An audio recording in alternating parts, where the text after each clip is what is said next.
이제 시간이 되었으므로 다 함께 일어나셔서 찬송함으로 주일 예배를 하나님께 드리겠습니다.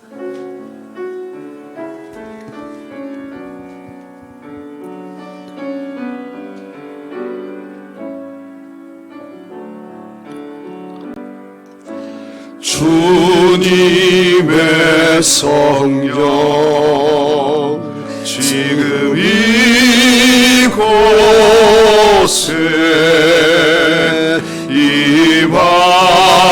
임하소서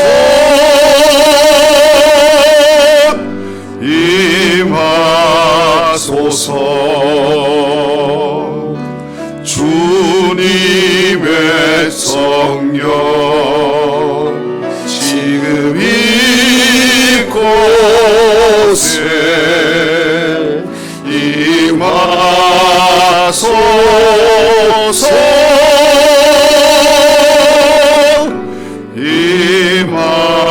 임하소서 할렐루야 할렐루야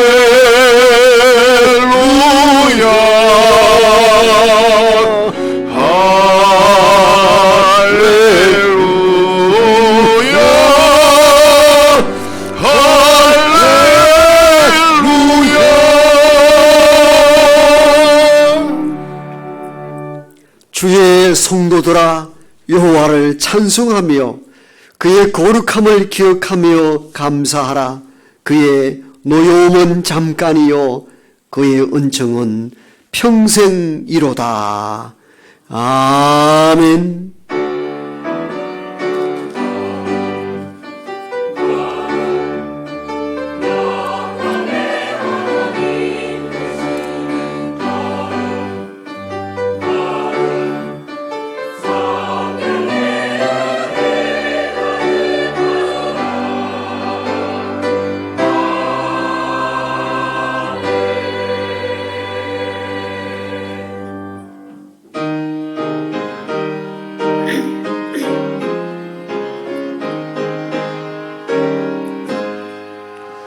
마님이 내게 있으면 그 입 다 가지고 내 구주 주시는 종을 늘 찬송하겠네.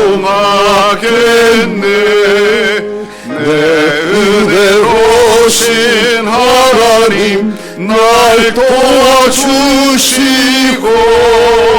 그 크신 영광 널리 펴 다 알게 하소서.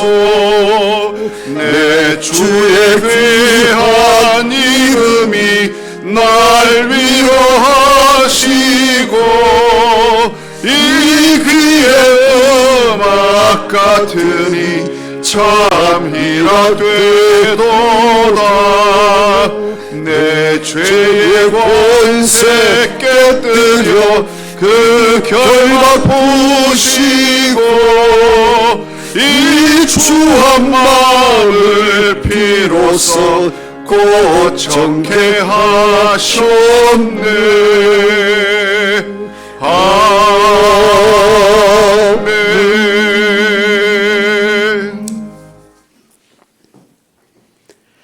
내 의의 하나님이여 내가 부를 때에 응답하소서. 곤란 중에 나를 너그럽게 하셨사오니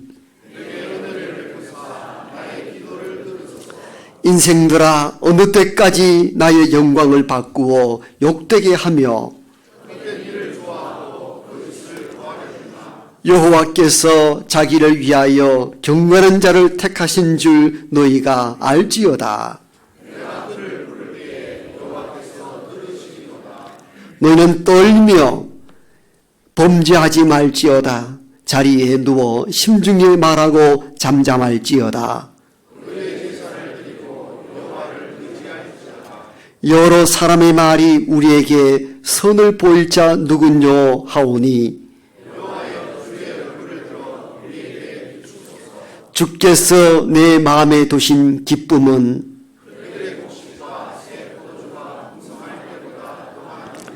내가 평안히 눕고 자기도 하리니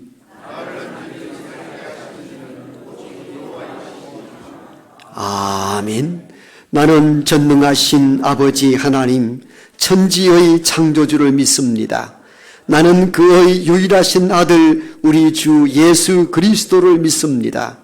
그는 성령으로 잉태되어 동정녀 마리아에게서 나시고 본디오 빌라도에게 고난을 받아 십자가에 못 박혀 죽으시고 장사된 지 사흘 만에 죽은 자 가운데서 다시 살아나셨으며 하늘에 오르시어 전능하신 아버지 하나님 우편에 앉아 계시다가 거기로부터 살아있는 자와 죽은 자를 심판하러 오십니다. 나는 성령을 믿으며 거룩한 공교회와 성도의 교제와 죄를 용서받는 것과 몸의 부활과 영생을 믿습니다. 아멘.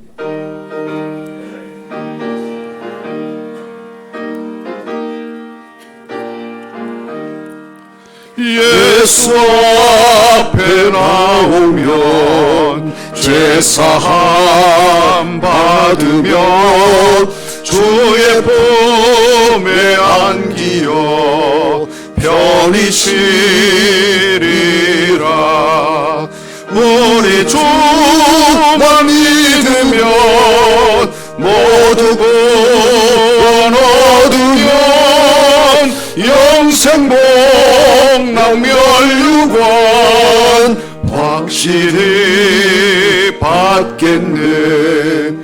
예수 앞에 나와서 은총을 받으며 마음의 기쁨 넘치어 감사하리라.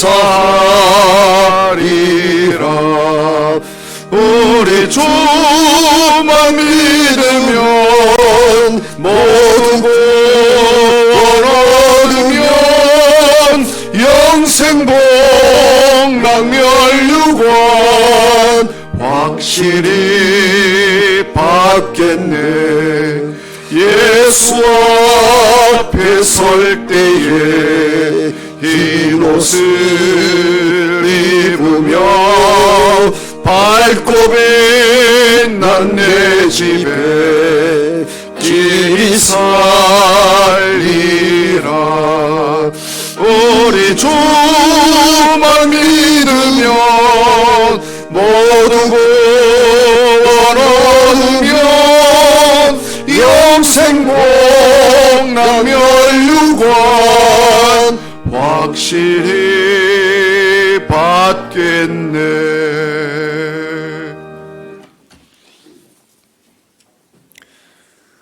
할렐루야. 전지전능하신 창조주 우리 아버지 하나님께 모든 영광과 존귀 찬양을 올려드립니다. 지난 한 주간도 죄악 속에서 헤매이며 갈 길 몰라 방황하며 갈대같이 흔들리던 저희들을 능력의 손으로 붙잡아 주셔서 살아갈 힘을 주시고 갈 길을 보여주시며 선한 길로 인도하심을 감사드립니다. 하나님 형상대로 저희들을 빚으시고 부족한 저희들을 늘 성령님으로 채워주시니 감사드립니다. 이 시간 아버지 앞에 나와 정결한 마음으로 예배를 드리고자 하오니 성령님과 진리가 함께하는 예배가 되게 하시며 이곳에 오셔서 예배를 기뻐 받아주시고 오직 주님의 이름만이 이곳에 있게 하시옵소서. 지난 한 주간도 게으름과 불순종의 죄, 탐욕과 교만의 죄를 지은 저희들의 나약함을 봅니다.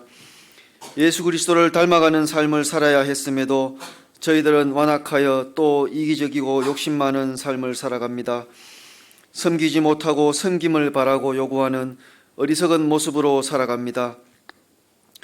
신앙생활을 아무리 오래 해도 변화되지 못하는 저희들의 모습에 스스로 무너져 내립니다.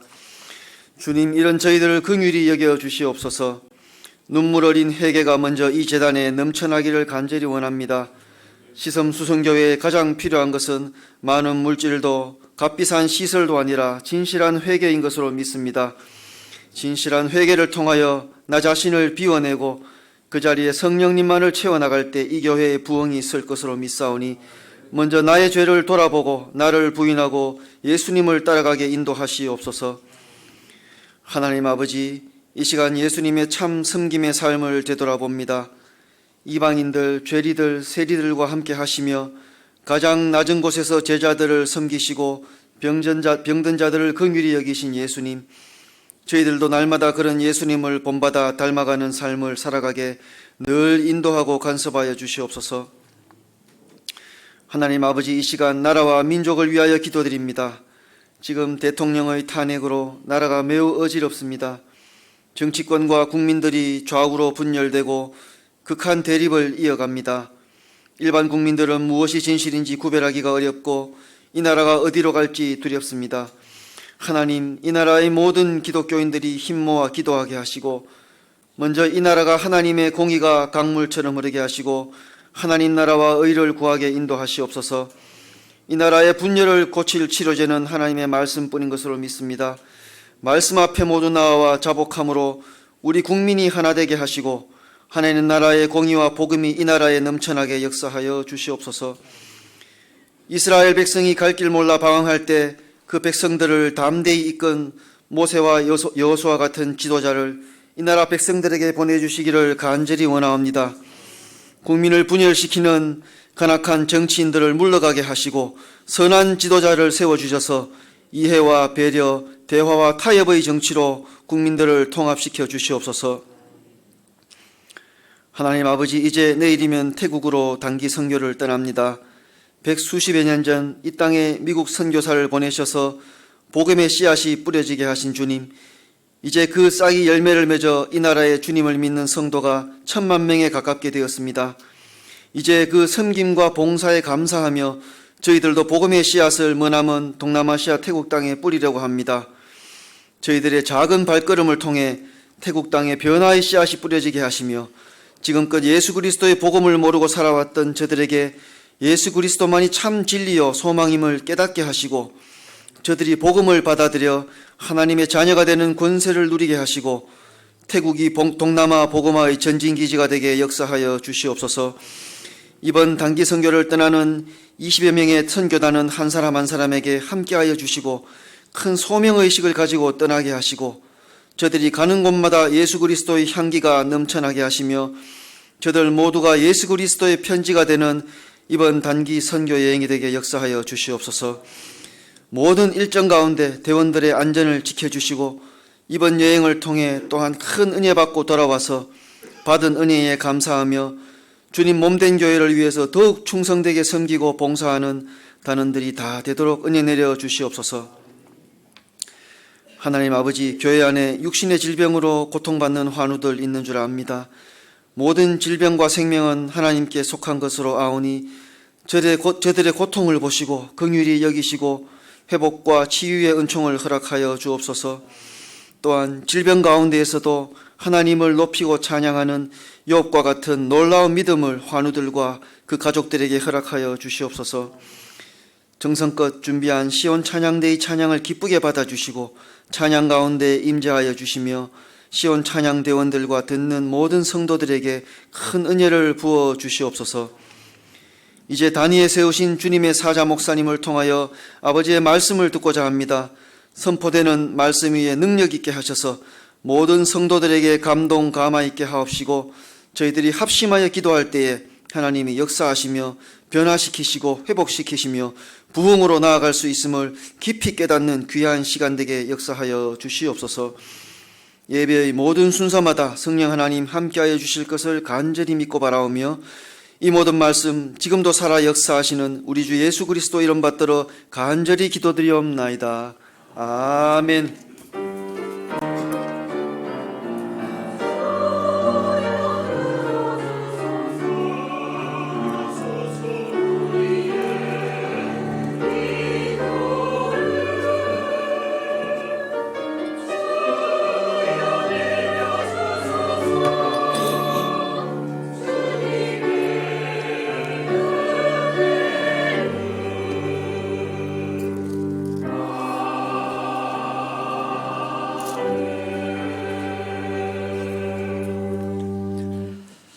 이 시간 우리 모두에게 주시는 하나님의 말씀입니다. 신약 성경 마태복음 18장 15절에서 20절까지의 말씀입니다.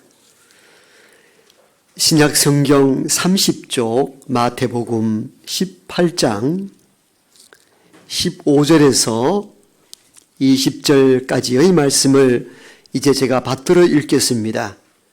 내 형제가 죄를 범하거든 가서 너와 그 사람과만 상대하여 권고하라. 만일 들으면 내가 내 형제를 얻은 것이요. 만일 듣지 않거든 한두 사람을 데리고 가서 두세 증인의 입으로 말마다 확증하게 하라. 만일 그들의 말도 듣지 않거든 교회의 말하고 교회의 말도 듣지 않거든 이방인과 세례와 같이 여기라. 진실로 너희에게 이르노니 무엇이든지 너희가 땅에서 매면 하늘에서도 매일 것이요 무엇이든지 땅에서 풀면 하늘에서도 풀리리라. 진실로 다시 너희에게 이르노니 너희 중에 두 사람이 땅에서 합심하여 무엇이든지 구하면 하늘에 계신 내 아버지께서 그들을 위하여 이루게 하시리라. 두세 사람이 내 이름으로 모인 곳에는 나도 그들 중에 있느니라. 아멘. 시온 찬양대의 찬양이 있겠습니다.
온 마음과 뜻을 다하여 드려지는 우리의 찬양과 기도 이 모든 것 가운데 하나님께서 함께하여 주실 줄 믿습니다.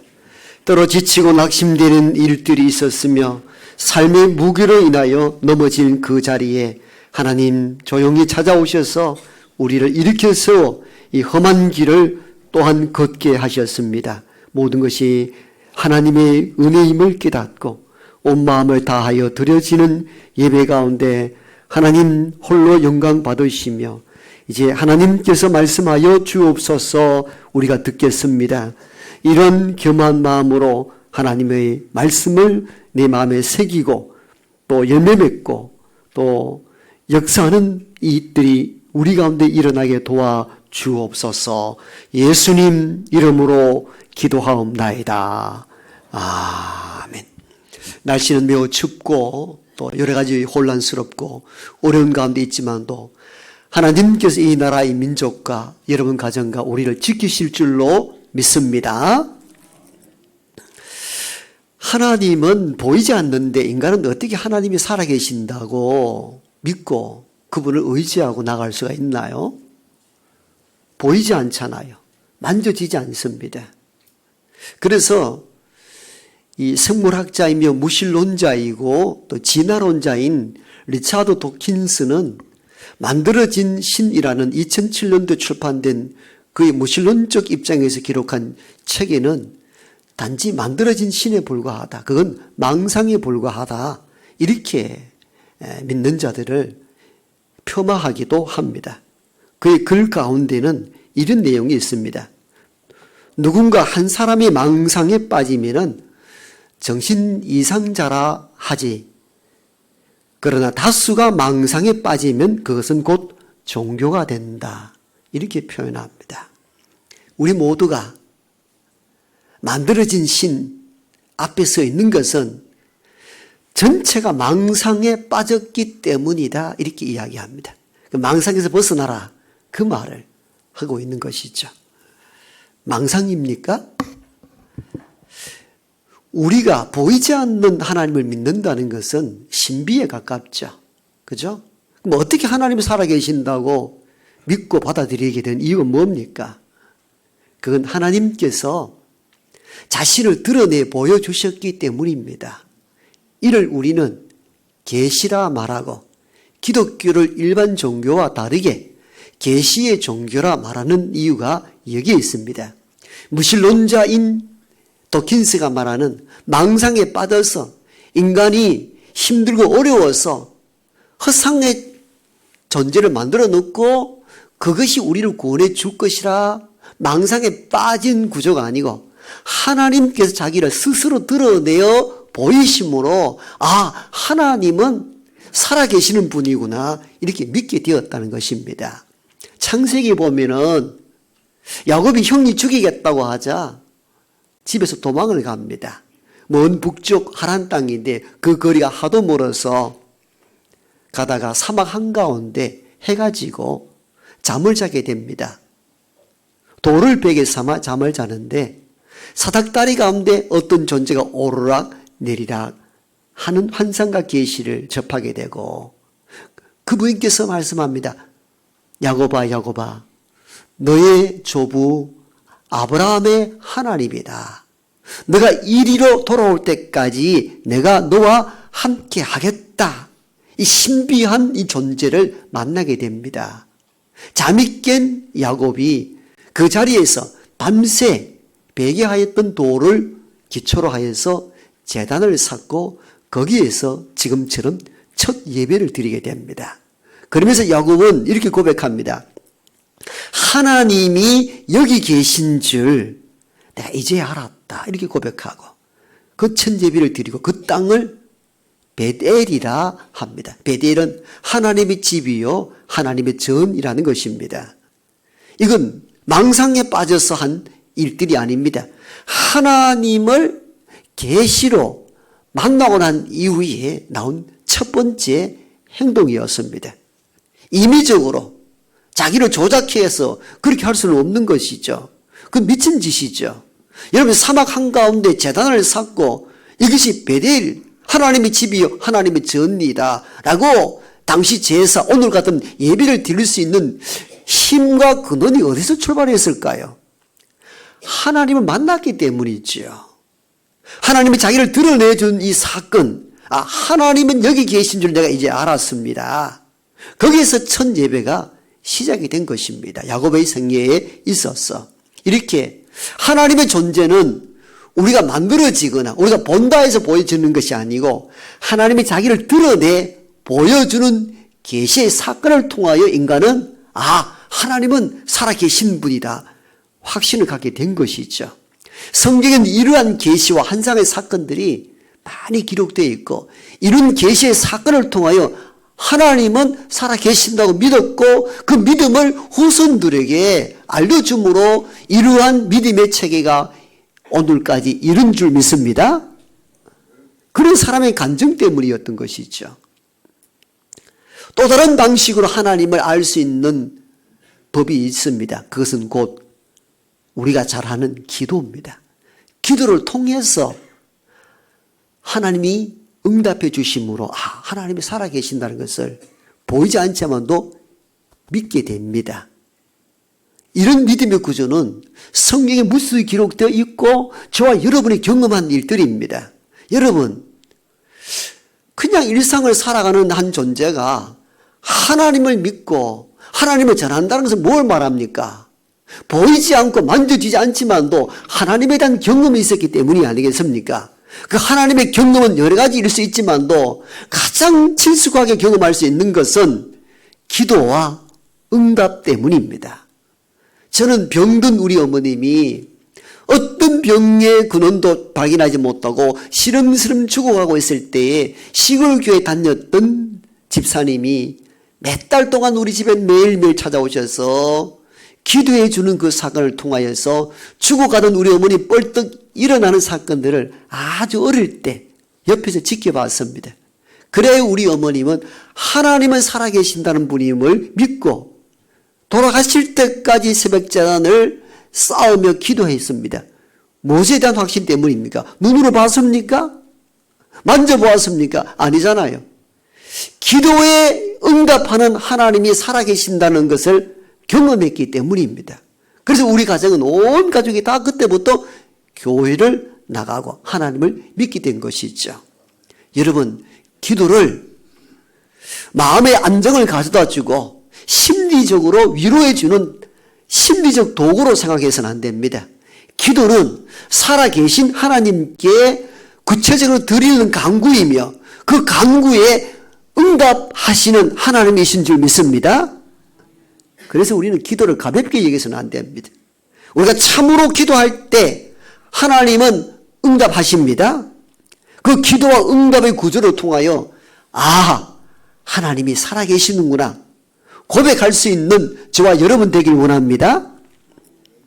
시편 40편 1절에 보면은 다윗이 이런 고백을 합니다. 내가 여호와를 기다리고 기다렸더니 귀를 기울이사 나의 부르짖음을 들으셨도다. 다윗이 이렇게 고백합니다. 내가 부르짖고 부르짖었더니 하나님이 귀를 기울이시고 내 부르짖음에 들으셨습니다. 다윗이 이때가 언제인가 하면요, 사울 왕에 의해서 쫓김을 당할 때입니다. 아들 같은 이 다윗을 사울이 끝까지 군사를 대동하여 죽이려고 합니다. 먼 사막에 도망가면 사막까지 군사를 보내요. 쫓아오고 토굴 속에 숨어 들어가면 토굴 입구까지 찾아와서 다윗을 죽이려 했던 인물이 사울 왕이었는데 이런 홀로 피신하며 많은 군대의 위협에서 벗어날 수 있었던 것은 다윗은 이렇게 고백합니다. 내가 여호와께 부르짖음으로 여호와께서 나의 간구를 들으시고 응답하셨기 때문입니다.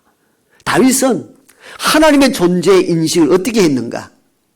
위급한 상황에서 기도하였을 때에 들어주시는 응답하시는 하나님으로 인하여서 하나님은 살아계시고 내 간구에 귀를 기울이시고 응답하는 분임을 믿었던 것입니다.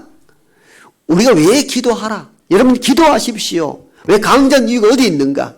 기도해 봄으로 하나님의 살아계심을 경험할 수 있기 때문입니다. 그래서 저와 여러분들은 기도를 멈추지 말아야 합니다. 늘 깨어있어 기도하는 우리 모두가 되기를 소망합니다. 여러분 정신을 차려 이 말씀을 듣고 말씀이 저와 여러분에게 임하는 하나님의 음성을 들릴 때는 아멘 할 수 있기를 바랍니다. 기운을 차리고 아멘 하셔야 됩니다. 그런데 우리는 이렇게 아무리 강조해도 이렇게 말합니다. 목사님 늘 바빴어요. 바빠서요 기도 못합니다. 집사님 교회에 나오셔서 기도하셔야 되죠. 수요 기도에, 금요 기도에, 새벽 기도에 있습니다. 나오십시오 하면 대부분 그렇게 말합니다. 바빴어요. 미국의 유명한 목사인 빌 하이벨스는 그의 책에서 이렇게 말합니다. 너무 바쁘기 때문에 기도해야 합니다. 이렇게 말합니다. 그분의 낸 책을 사서 읽을 수 있으면 사보십시오. 너무 바빠서 기도합니다. 이 주제로 책을 낸 적이 있었습니다. 너무 바빠서 기도합니다. 논리적으로 안 맞는 것 같잖아요. 바쁜데 어떻게 기도합니까? 우리는 이렇게 나오잖아요. 그래서 바빠서 기도할 수 없다고 말하는데 빌 하이벨스 목사는 다르게 해석합니다. 바쁘다는 것은 저와 여러분들의 일이 많다는 것을 의미합니다. 그러면 그 많은 일을 저와 여러분의 힘으로 할 수 있느냐고 묻습니다. 제 말 이해했습니까? 너무 바쁘다는 것은 일이 많다는 것을 의미하며 일이 많다는 것은 인간의 힘으로 다 할 수 없다는 것을 말한다면은 바쁘기 때문에 더 기도해야 된다는 겁니다. 굉장히 논리적이죠. 비논리적으로 보이는데 이게 논리적이에요. 그럼 나는 바빠서 기도합니다. 이 빌 하이벨스 목사의 고백이었습니다. 그렇습니다. 바쁘다는 것은 저와 여러분들이 일이 많다는 것을 말하고 일이 많으면 인간의 힘으로 다 할 수 없다는 것을 의미합니다. 그럼 어떻게 해야 됩니까? 저와 여러분의 힘으로 다 할 수 없다면 하나님의 도움이 필요하지 않습니까? 그렇기 때문에 기도해야 된다는 것입니다. 주님의 공생의 사역을 한번 보십시오. 하루 종일 일하셨습니다. 말씀을 전하고 복음을 전파하고 굶주린 자에게 먹을 것을 주시고 병든 자를 치유하고 죽은 자를 살려내고 그리고 하루 해가 지났을 때에는 성경은 이렇게 기록합니다. 한적한 곳에서 기도하셨더라. 아멘. 한적한 곳에서 기도하셨더라. 내일의 사역을 위하여 또 다른 영적 공급을 얻기 위하여서 한적한 곳에서 홀로 기도로 하나님의 도움을 구했던 분이 주님이셨습니다. 주님은 신적 존재임에도 불구하고 육체를 가진 또한 인간이셨기에 어려움과 환난과 바쁜 가운데서 기도를 멈추지 않았던 것입니다. 그러므로 저와 여러분들이 바쁘면 바쁠수록 일이 많으면 많을수록 짬을 내어서라도 늘 개인적으로 기도할 수 있기를 원합니다. 기도해야 하는 것입니다. 이런 개인 기도도 필요하지만도 함께 모여 기도하는 것도 소중합니다. 오늘 19절 20절에는 이렇게 말씀합니다. 진실로 다시 너희에게 이르노니 너희 중에 두 사람이 땅에서 합심하여 무엇이든지 구하면 하늘에 계신 내 아버지께서 그들을 위하여 이루게 하시리라. 두세 사람이 모이는 그곳에 나도 너와 함께 하시리라. 아멘. 여러분 19절 20절 말씀 보면은 우리가 두세 사람 함께 모여 기도하는 것이 얼마나 소중한 것인가에 대한 말씀을 우리에게 주고 있습니다. 개인적인 기도도 소중합니다. 그러나 더 소중한 것은 함께 모여 기도하는 것입니다. 사도행전 2장에 보면요. 주님께서 부활 승천하시고 난 이후에 제자들이 마가다락방에 숨어 들어갑니다. 거기서 그들이 한 일이 무엇입니까? 함께 모여 기도하였고 함께 모여 기도하였더니 성령이 불의 혀처럼 급한 바람같이 마가다락방에 임하게 되고 그 성령이 임함으로 말미암아 각 나라의 언어로 기도하게 되고 문을 박차고 나가서 베드로는 담대하게 복음을 선포하기 시작합니다. 이 모든 일들이 언제 어떻게 시작했는가? 마가다락방에 모인 120여 명의 무리들이 함께 기도할 때 나타난 성령의 역사였습니다. 그러므로 우리가 교회 공적인 기도의 모임이 있을 때에 함께 모여 기도할 수 있기 원합니다. 이게 소중합니다. 가정적으로, 국가적으로 여러 사회가 혼란과 어려움이 있을 때에 함께 광장에 모여 기도하는 이 일이 소중합니다. 왜? 함께 모여 기도할 때 서로 위로받고 도전받고 힘을 얻을 수 있기 때문입니다. 그러므로 우리는 개인의 기도도 소중하지만도 함께 모여 공동으로 기도하는 것이 얼마나 필요한 것인지를 깨닫는 저와 여러분 되길 원합니다. 그렇다면은 함께 많이 모여 기도하는 것이 우리가 이야기하는 합심 기도인가 하는 부분입니다. 어떻습니까? 많이 모여 기도하는 것이 합심 기도입니까? 우리가 많이 모여 기도할 때 이렇게 이야기하잖아요. 합심하여 기도합시다. 그렇게 말씀하시잖아요. 함께 모여 기도하는 것과 합심의 기도는 좀 의미가 좀 다릅니다. 합심하여 기도한다는 이 의미는 마음과 뜻을 하나 되어 드리는 기도를 합심 기도라 이렇게 말합니다. 오늘 합심 기도를 이해하기 위해서는 오늘 본문 15절부터 시작되는데 이 본문에 대한 이해를 먼저 선행적으로 해야 됩니다. 그리고 난 뒤에 19절, 20절 합심하여 기도할 때에 이루신다는 이 메시지가 뭘 의미하는지 명확하게 읽혀지게 될 것입니다. 오늘 본문의 내용은 이런 내용으로 시작합니다. 사실 합심에 대한 내용, 기도를 말하고자 했던 것이 아니고 한 형제가 범죄했을 때에 이를 어떻게 다루는가에 대한 내용으로 오늘 본문은 시작이 됩니다. 15절에서는 한 형제가 범죄하였을 때 너는 그 사람과만 상대하여 권고하라. 그래서 형제를 얻으라. 이런 내용으로 시작합니다. 우리가 살아가면서 실수하고 죄를 범할 수 있잖아요. 그럴 때는 1:1로 인격적으로 만나서 아주 은밀하게 그 형제를 회개시키고 돌아올 수 있도록 권고하라는 것입니다. 이것이 우리가 해야 될 책임이라는 것입니다. 그런데 우리는 어떻습니까? 누군가 실수하고 허물이 보이면은 그 약점을 사람들 다 퍼뜨립니다. 다 알려서 얼굴을 들고 살 수 없을 정도로 만신창이를 되게 만들어 버립니다. 여러분, 유명한 연예인들이 자살하는 이유 중에 많은 이유가 뭡니까? 악성 댓글을 달아서 심판을 받기도 전에 여론 재판으로 한 인격을 죽이게 만들어서 견딜 수 없도록 만든 이유 때문이잖아요. 이런 일들이 세상에 가득하단 말이에요. 그런데 주님은 누군가 형제가 실수하거나 범죄했을 때 너는 그 사람과만 상대하여 권고하라. 이 말씀의 메시지를 깊이 이해해야 됩니다. 인격적으로 그 인격을 보존해주고 그 실수와 허물을 덮어주고 그리고 개인적으로 만나서 은밀한 가운데 회복되도록 하라는 것입니다. 왜냐? 주님 이렇게 말씀합니다. 그가 너 형제이기 때문이라는 것입니다. 그래서 형제가 죄를 범하거든 이렇게 표현하고 있거든요. 너 형제라는 거예요. 범죄하고 실수한 그 존재가 누구냐? 형제 자매라는 것입니다. 그럼 어떻게 해야 되는가? 1:1로 조용하게 인격적 손상을 당하지 않도록 건면하여 돌아오도록 하라. 그리고는 온 본문은 그러면 형제를 얻을 것이라.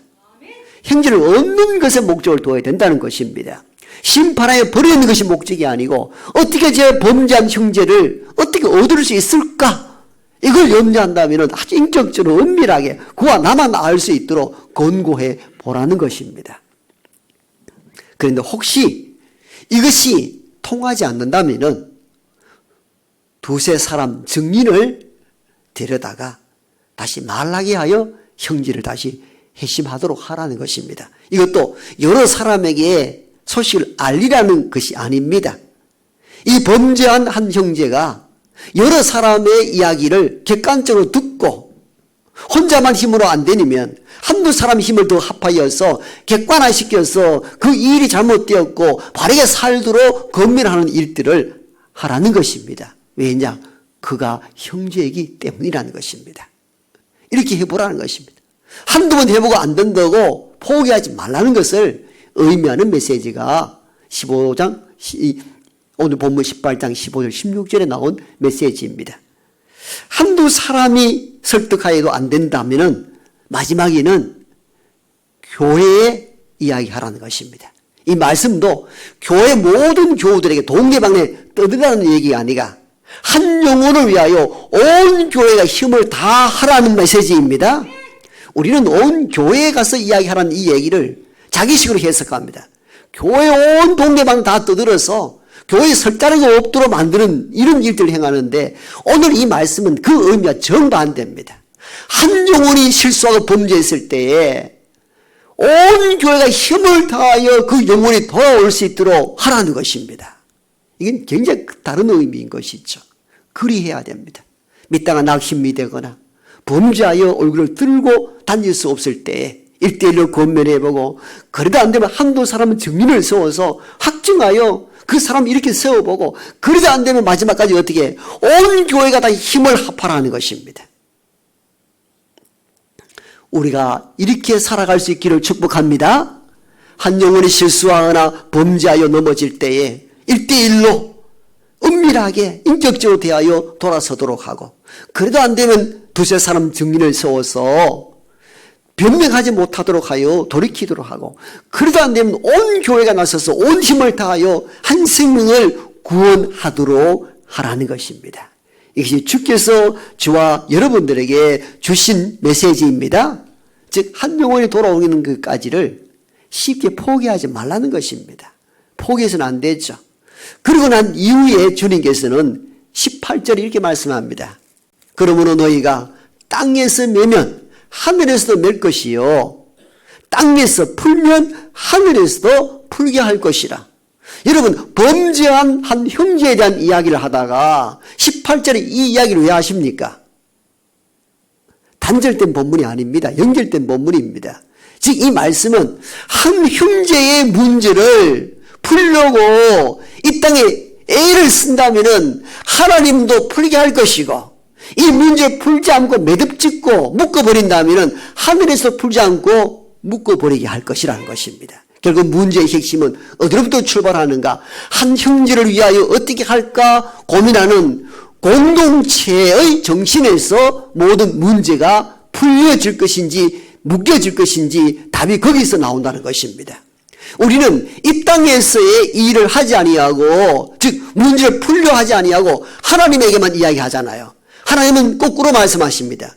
네가 땅에서 풀면 나도 풀고 땅에서 매면 나도 묶게 될 것이다 이렇게 말씀합니다. 이 말씀의 의미를 깊이 되새기는 저와 여러분 되기를 원합니다.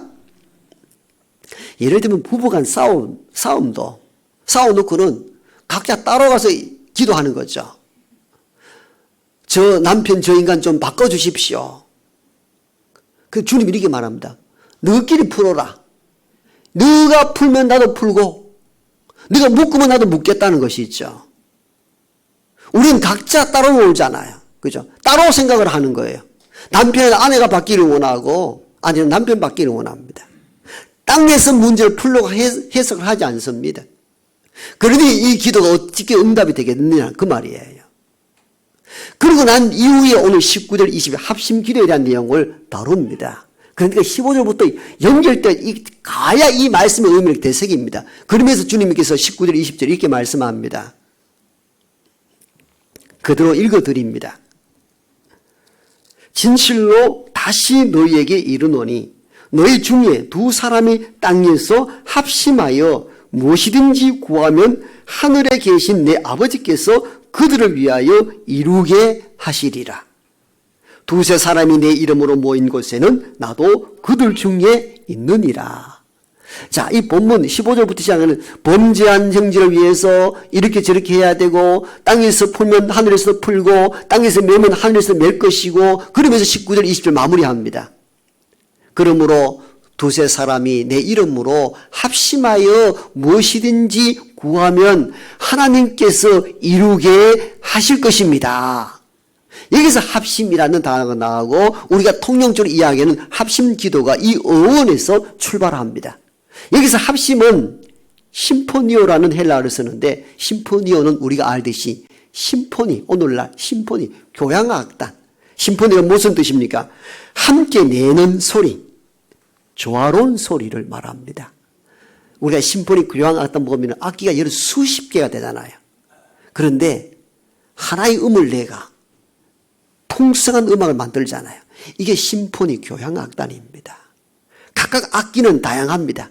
소리도 다릅니다. 그런데 전체의 조화를 위해서 하나를 낼 때 우리는 그 심포니 음악을 들을 때 감동을 받게 되는 것이죠. 이게 오늘 본문이 이야기하는 심포니요, 합심입니다. 그러므로 합심하여 기도한다는 그 의미는 많이 모여 기도하는 의미가 아니라 마음과 뜻이 같은 상태에서 드려지는 기도를 말합니다. 이 기도를 드릴 때에 숫자의 많고 적음을 초월하여 하나님께서 들으신다는 것입니다. 이 기도가 가정 가운데, 교회와 나라 민족 가운데 일어나기를 축복합니다. 마음과 뜻을 함께 조합게 하는 이 기도는 역사하는 능력이 있을 줄 믿습니다. 여러분, 우리가 한때는 합심기도에 대한 오해를 한 적이 있었습니다.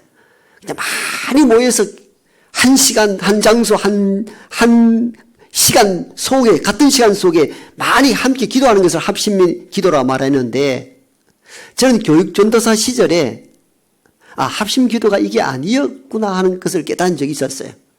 저는 거제도에서 사역을 했는데, 대구에서 공부가 마치고 금요일 저녁에 도착하면은 심야 기도를 제가 인도하고 목사님이 이제 설교를 하시는데, 어느 날은 평상시보다 2배, 3배 많은 성도가 나와서 기도를 해요. 저는 얼마나 기분이 좋습니까? 많이 나오니까. 근데 기도를 들어보니까 양쪽 쫙 갈려서 이쪽에서는 사탄아 물러가라 이렇게 기도하고, 여기에서는 귀신아 물러가라 이렇게 기도를 하더라고요. 그때가 교회가 양분된 상태였거든요. 그러니까 각자 인원을 동원해 와가지고 새 가시하기 위하여 금요 기도회가 막 차고 넘친 거예요. 그때 기도를 들어보니까 내가 하나님이라도 이 기도는 안 되겠다 싶은 생각이 들었어요. 여러분 생각 어떻습니까? 많이 나와서 기도를 하는데 하나님 들으라 한 것이 아니고 이쪽은 이쪽 보고 사탄아 물러가라, 여기는 귀신아 물러가라. 그 기도를 하나님 어찌 들으시겠습니까? 그때 많이 모인 숫자가 합심 기도일 수가 없습니다. 합심이라는 이 심포니라는 것은 뜻과 마음을 함께하는 기도를 말합니다. 그때 역사하는 힘이 있다고 주님은 우리들에게 가르치십니다. 그래서 오늘 그 말씀합니다. 2-3 사람이 모인 그곳에 내가 너와 함께 한다는 이 말은 수의 다수의 문제보다 더 중요한 것이 있는데, 그것은 합심, 뜻을 모으고 마음을 같이하여 기도드리는 그곳에 수의 다수를 초월하여 주께서 간섭하시고 역사하신다는 것입니다. 이런 기도가 여러분 가정과 교회와 이 나라 민족 위에 임하기를 축복합니다. 기도에 대해서 마무리합니다. 개인적 기도를 빠뜨리지 마십시오. 이건 하나님과 영적 깊은 교제에 이룰 수 있는 유일한 통로입니다. 기도는 영적 호흡입니다. 그러므로 침상에서나 방에서나 주방에서나 어디에서든지 하루를 시작하고 마무리할 때에 하나님과 깊은 영적 교제, 개인 기도 시간을 늘 가질 수 있기를 원합니다. 이걸 가져야 돼요. 2번째는 할 수만 있으면 함께 모여 기도하기를 원합니다. 우리가 함께 모여 기도할 때 도전을 받게 되기도 하고 지칠 때 힘이 되기도 합니다. 이게 함께 모여 기도할 때 오는 축복이기도 합니다. 우리 그럴 때 있잖아요. 혼자 기도할 때는 흐트러지기도 하고 넘어지기도 합니다. 그런데 함께 기도할 때는 어떻게 도전도 되기도, 저분은 저렇게 참 열정적으로 기도하는구나, 도전받기도 되고 침체된 내 심령을 회복시키는 데 도움이 되기도 합니다. 이게 함께하는 기도의 놀라운 은혜입니다. 마지막 3번째 가장 중요한 것은 뭐냐? 합심 기도입니다. 마음을 같이 하고 뜻을 같이 하는 기도. 놀라운 역사가 일어납니다. 그래서 여러분 가정에서도 교회에서도 이 나라 민족을 위해서도 마음을 모으고 뜻을 같이 하여 하나님의 은혜가 여러분의 차고 넘치는 일들을 경험하는 우리 모두가 되기를 축복합니다. 아버지 하나님, 각각 마음을 달리하여 하는 그 기도를 하나님 어찌 들으시겠습니까? 합심하여 너희가 기도할 때 하나님께서 들으신다 하셨습니다. 그러므로 무엇보다도 뜻을 같이하고 마음을 같이하여 하나님의 뜻이 우리 가운데 임하는 놀라운 역사를 경험할 수 있도록 도와주옵소서. 오늘날 각자 언어로 각자의 소견과 생각대로 살아가는 이 시대에 뜻과 마음을 같이하여 기도함으로 하나님의 놀라운 역사를 경험하는 우리 모두가 될 수 있도록 은총 내려 주옵소서. 예수님 이름으로 기도하옵나이다. 아멘.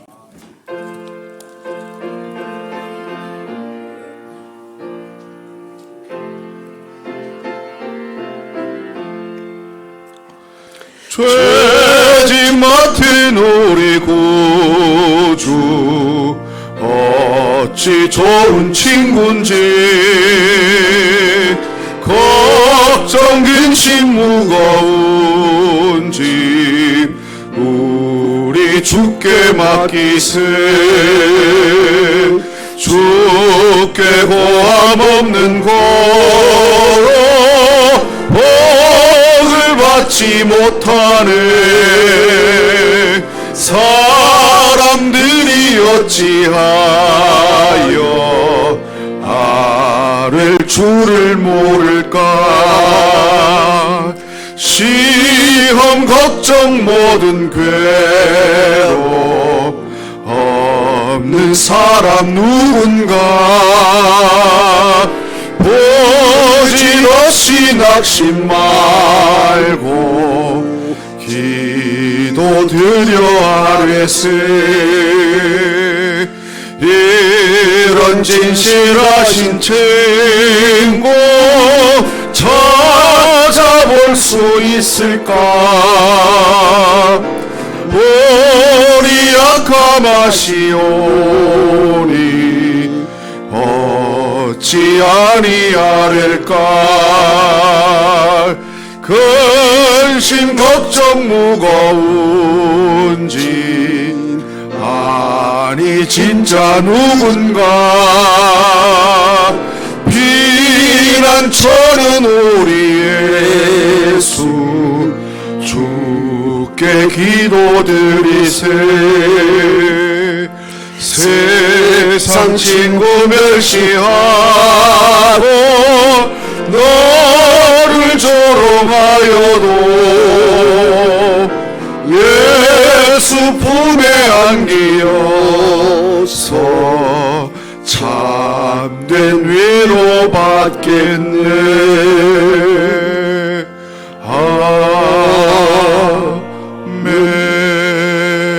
아멘. 시험, 걱정, 괴로움 없는 사람 없고 근심, 걱정, 무거운 짐 아니 진 자 아무도 없습니다. 부질없이 낙심하고 걱정, 근심 속에 살지 말고 그때가 기도할 때임을 인식하고 엎드려 기도하게 하옵소서. 기도라는 선물 주신 것도 하나님의 축복인 줄로 압니다.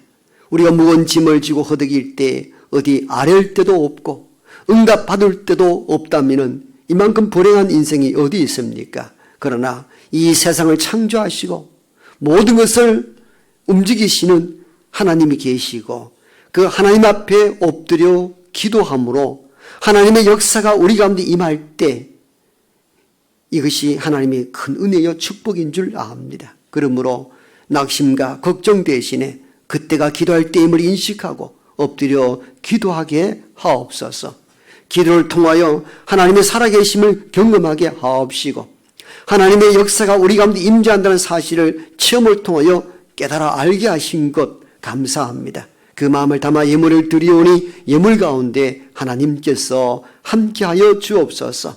온 세계가 전쟁과 기후, 위험, 여러 가지 크고 작은 일들로 어려움 중에 놓여 있사오니 하나님 이 땅을 고쳐주시옵시고 세계의 평화가 도래하게 도와주시고 낙심한 이들이 회복될 수 있도록 넉넉한 은혜를 더하여 주옵소서. 우리 힘으로 다 할 수 없습니다. 하나님이 치료하시고 고치셔야 합니다. 이 모든 것 가운데 하나님 함께해 주시고 특별히 병으로 고난 중에 있는 이들을 위하여 간구하오니 하나님 치료해 주시고 치료의 때에 하나님을 의지함으로 말미암아 믿음으로 이겨나갈 수 있도록 도와주시기를 원합니다. 자녀를 향한 부모의 애틋한 눈물의 기도들을 주님 외면치 마옵시고 자녀들로 인하여 기쁨의 삶을 살아가는 땅의 모든 부모가 될 수 있도록 도와주옵소서. 혹 아직 어려움이 남아있다 할지라도 결코 낙심치 않게 하시고 부모의 눈물 어린 기도는 결코 헛되지 아니하며 땅에 떨어지는 법이 없다 하였으니 그 믿음으로 일생 기도할 수 있도록 도와주옵소서. 마음의 고통과 아픔을 지니고 있는 사람들도 많습니다. 치유해 주시고 마음에 하나님의 은혜와 평강의 차고 넘칠 수 있도록 도와주옵소서.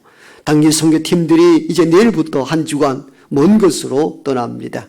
오고 가는 모든 교통편과 현재의 사역 가운데 하나님의 은혜가 차고 넘칠 수 있도록 도우시고 건강하게 마칠 수 있도록 저희 걸음을 인도하여 주옵소서.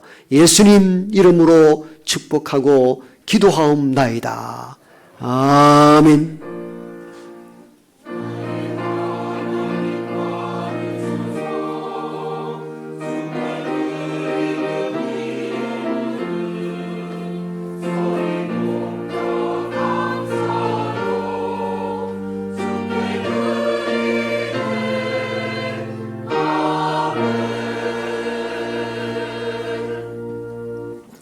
네, 앞뒤 잡은 따뜻한 마음을 담아 인사하겠습니다. 사랑하고 축복합니다.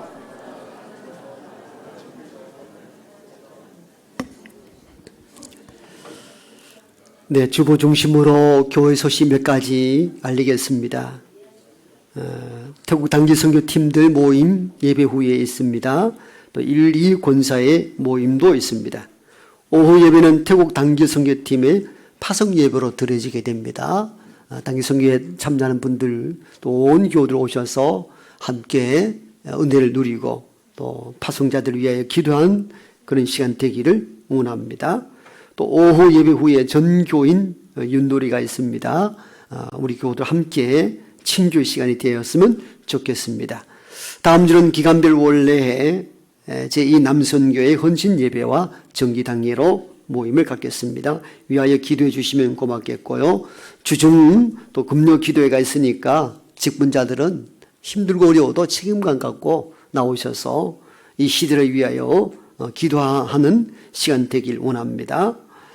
우리가 태국 단기 선교팀들은 24명 많은 대원들이 내일 한 12시에 모여서 준비하여 출발하게 됩니다. 토요일 아마 오전 중으로 도착할 예정입니다. 한 주간 풀로 사역하게 됩니다. 아동부 아이들도 있고 어르신도 계시고 뒤에 가정예배단 보면은 일정과 대원들 이름이 다 기록되어 있습니다.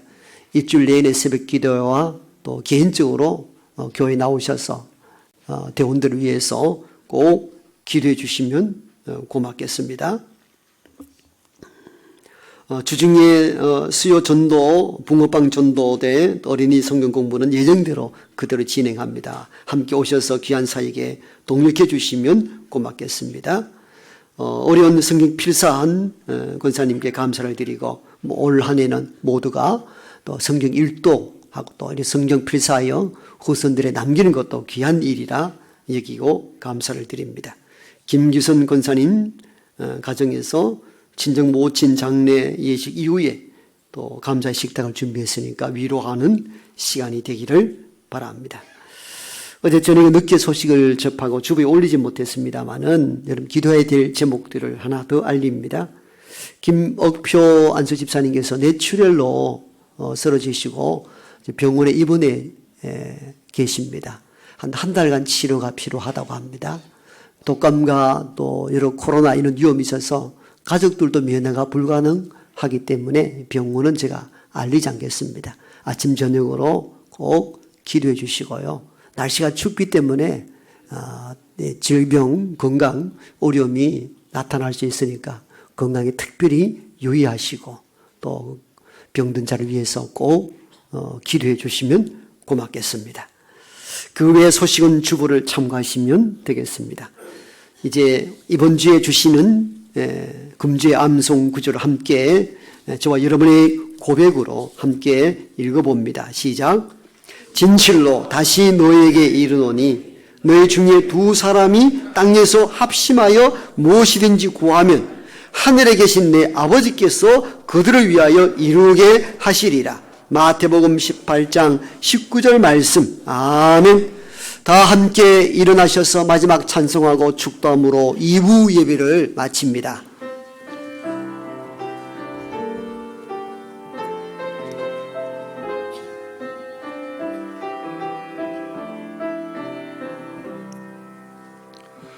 겸손히 올리는 나의 기도 간구보다 감사를 드립니다.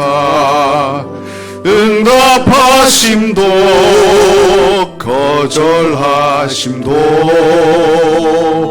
기다리라 하심도 그저 감사. 간절히 올리는 나의 기도 간구보다 감사를 드립니다. 기쁜 날에도 고통 중에도 주가 일하심을 믿으며 감사. 감사 위에 감사를 덮을 때 은혜 위에 은혜가 쌓이네. 모든 일에 감사 모든 순간에 그리 아니하실지라도 감사. 감사 위에 감사를 덮을 때 은혜 위에 은혜가 쌓이네.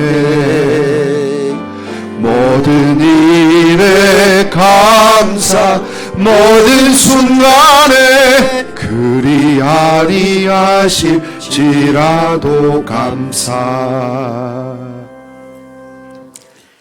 이제는 여기 우리와 함께 하시는 우리 구주 예수 그리스도의 은혜와 하나님의 크고 놀라우신 사랑하심과 성령의 내주 교통하심이 마음과 뜻을 함께하여 합심으로 기도하기를 작정하는 여기 모인 하나님의 모든 권속들과 특별히 병과 혼란 가운데 신음하는 땅의 모든 백성들과 이 나라 이 민족 위에와 태국 당리 선교를 떠나는 모든 대원들과 현지의 선교사님들 가정 위에 이제부터 영원토록 함께 하옵시기를 간절히 축원하옵나이다. 아멘.